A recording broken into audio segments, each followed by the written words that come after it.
Assalamualaikum warahmatullahi wabarakatuh. A'udzu billahi minasy syaithanir rajim. Bismillahirrahmanirrahim. Alhamdulillah wassalatu wassalamu ala nabiyyina Muhammadin wa ala alihi wa ashabihi ajma'in, amma ba'du. Sahabat muslim dimanapun berada, marilah kita mencoba menyimak video berikut ini. Ketika sudah ratusan tahun meninggal, datang satu habaib ziarah. Ziarah ngucapin salam. Assalamualaikum ya Syekh Said Al-Amudi. Ini udah ratusan tahun meninggal nih.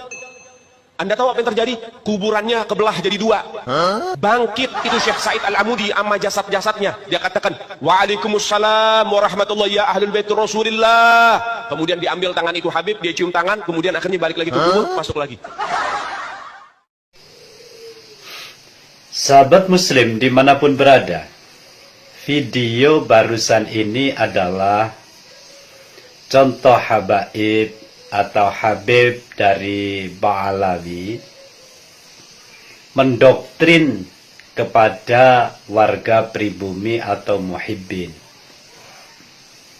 Apa doktrin yang dimaksud di video tersebut? Dia ini menceritakan klannya, menceritakan keluarganya, bahwa klan Ba'alawi itu ada yang hebat, semacam yang dia ceritakan. Kebenarannya, kalau saya sendiri 100% tidak percaya. Karena apa? Mereka itu punya niat buruk di dalam menyampaikan semua itu. Cerita-cerita yang dia karang itu adalah dari kitab-kitab yang dikarang oleh klan mereka. Bahkan mereka mengatakan lebih agung, jauh lebih mulia daripada Syekh Abdul Qadir Al-Jilani. Bukankah pengakuan semacam ini terlalu berlebihan? Dalam arti tujuan mereka hanya ingin menunjukkan, ini loh, keluarga saya, kakek-kakek saya lebih hebat dari Syekh Abdul Qadir Al-Jilani. Lalu di mana kekuatan kebenaran dari cerita mereka? Nah, kalau saya simpulkan, tujuannya itu hanya untuk mendoktrin, mempengaruhi otak-otak muhibbin dari warga Nahdiyin agar mudah diperalat oleh mereka. Itu tujuannya. Agar mudah diperalat. Nanti apa endingnya? Mudah diperalat agar mau membayar sekian. Bukankah banyak contohnya? Kamu harus bayar, kamu harus membawa sapi, kamu harus 25 juta, kamu harus 100 juta. Beli sorban saya ini yang sudah saya pakai sekian puluh juta. Iya, tidak masalah. Itu kan hasil doktrin-doktrin terhadap warga pribumi atau warga muhibbin, orang-orang Nahdiyin. Bagi kami itu adalah pembodohan terhadap muhibbin atau orang Nahdiyin yang awam di dalam keilmuannya. Itu namanya doktrin, atau bahasa sekarang cuci otak, semacam itu. Agar apa? Mudah dipengaruhi untuk melawan ulama-ulama pribumi, untuk melawan pemerintah yang sah.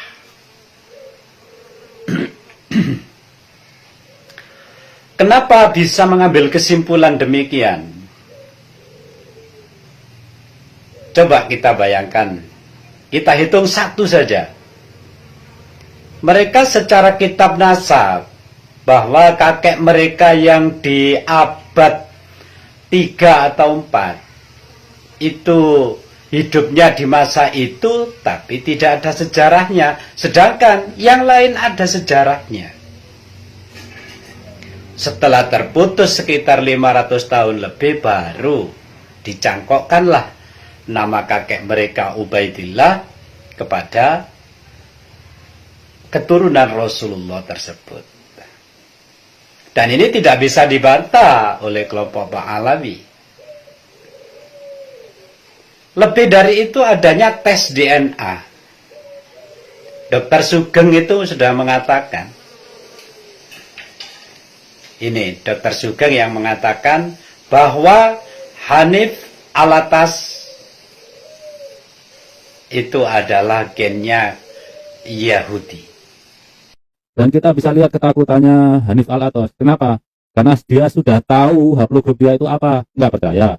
Lihat saja layar saya ini, oke? Saintifik. Anda nggak bisa menyuapnya untuk berbuat curang. Ini data dari family tree DNA, satu orang. Jadi dari sini ketahuan kan, GFT260979 ini adalah haplogrup cabang dari kebanyakan Habib yang di Indonesia, GY32613. Jadi saya yakin Hanif Alatas sudah tahu haplogrup terminalnya apa, karena ada sepupunya yang sudah daftar. Cuma dia nggak mendaftar di Family Project Ba'alawi. Jadi mereka ini adalah klan Yahudi, kelompok Yahudi yang dicangkokkan agar diakui menjadi keturunan Rasulullah. Ini orang dari Yaman, Hadramaut. Kalau kita mundur lagi ke belakang sedikit, jangankan itu, dulu ada orang dari Yaman waktu Nabi Muhammad masih hidup, itu juga mengaku jadi nabi. Itu zaman Nabi Muhammad masih hidup, orang Yaman ada yang mengaku jadi nabi. Sekarang fakta di tempat kita di Indonesia, mereka memalsukan makam. Ini real loh ya. Masa ini keturunan Rasulullah semacam ini? Bagaimana cara membela coba? Dibela gimana? Habib Lutfi memaksulkan makam. Coba, dibela bagaimana kira-kira? Tidak bisa, itu fakta. Bukan dibela, harusnya dipenjara. Memalsukan makam. Atau memba'alawikan makam-makam. Namanya diganti-ganti semua. Apa ini bukan kejahatan? Ini adalah kejahatan. Orang-orang jahat yang berbuat demikian. Fakta ini. Kalau tidak fakta, tuntut secara hukum mereka yang mengatakan itu. Makam-makam diba'alawikan. Sejarah yang dibelokkan, seperti Habib Lutfi membelokkan tawasul dari silsilah Torekoh. Tak terbantahkan ini, masih belum terbantahkan.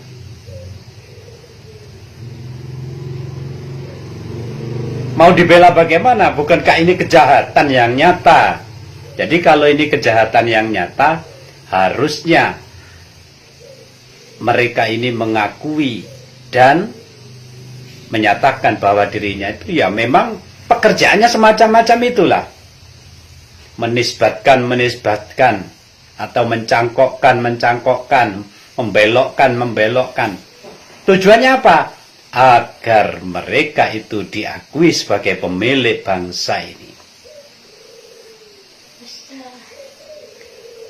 Masih banyak lagi dari lain hal tersebut adalah banyak dari pahlawan pejuang bangsa Indonesia yang namanya diba'alawikan, padahal mereka orang pribumi asli. Ini sudah banyak kasusnya. Apakah tidak sadar para pembela ini yang masih membela itu?